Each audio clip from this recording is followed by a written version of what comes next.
What's up everyone? Today we're going to change the filter on a 4th gen MRCOOL mini split. So first things first, we are gonna take a remote and we are just gonna turn it off.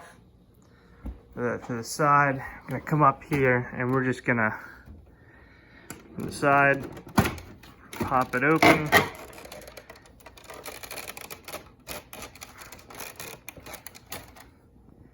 Should hang there.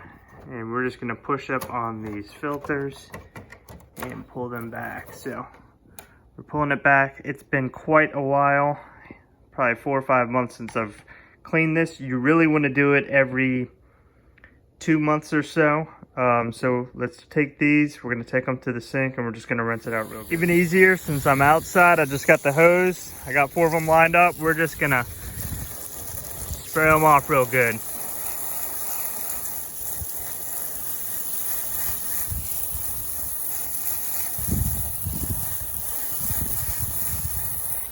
I'm gonna flip them over.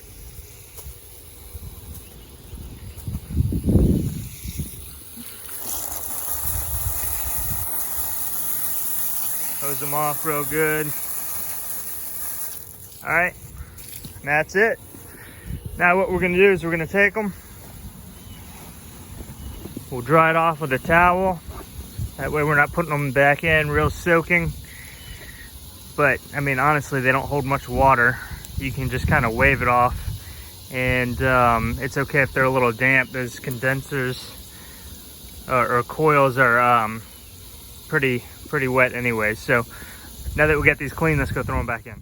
All right, back inside, we're just gonna take these and we are going to slide it up and over, pop it in,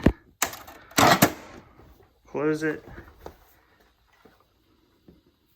We will turn it back on and we're good to go.